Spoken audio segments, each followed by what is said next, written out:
রথযাত্রা রবীন্দ্রনাথ ঠাকুর। রথযাত্রার দিন কাছে, তাই রানী রাজাকে বললেন, চলো রথ দেখতে যাই। রাজা বললে, আচ্ছা। ঘোড়াশাল থেকে ঘোড়া বেরোলো, হাতিশাল থেকে হাতি, ময়ূরপঙ্খী যায় সাড়ে সাড়ে, আর বল্লম হাতে সাড়ে সাড়ে সিপাই শান্তি। দাস দাসী দলে দলে পিছে পিছে চলল। কেবল বাকি রইল একজন। রাজবাড়ির ঝাঁটার কাঠি কুড়িয়ে আনা তার কাজ। সর্দার এসে দয়া করে তাকে বললে, ওরে তুই যাবি তো আয়।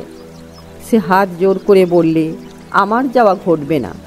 রাজার কানে কথা উঠল, সবাই সঙ্গে যায়, কেবল সেই দুঃখীটা যায় না। রাজা দয়া করে মন্ত্রীকে বললে, ওকেও ডেকে নিও। রাস্তার ধারে তার বাড়ি। হাতি যখন সেইখানে পৌঁছালো, মন্ত্রী তাকে ডেকে বললে, ওরে দুঃখী, ঠাকুর দেখবি চল।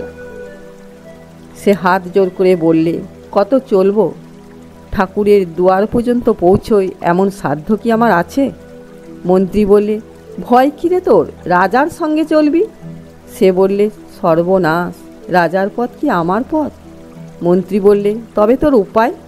তোর ভাগ্যে কি রথযাত্রা দেখা ঘটবে না? সে বললে, ঘটবে বই কি, ঠাকুর তো রথে করেই আমার দুয়ারে আসেন। মন্ত্রী হেসে উঠল, বললে, তোর দুয়ারে রথের চিহ্ন কই? দুঃখী বললে, তার রথের চিহ্ন পড়ে না। মন্ত্রী বললে, কেন বলতো?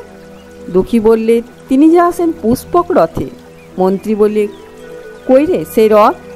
দুঃখী দেখিয়ে দিলে তার দুয়ারের দুই পাশে দুটি সূর্যমুখী ফুটে আছে।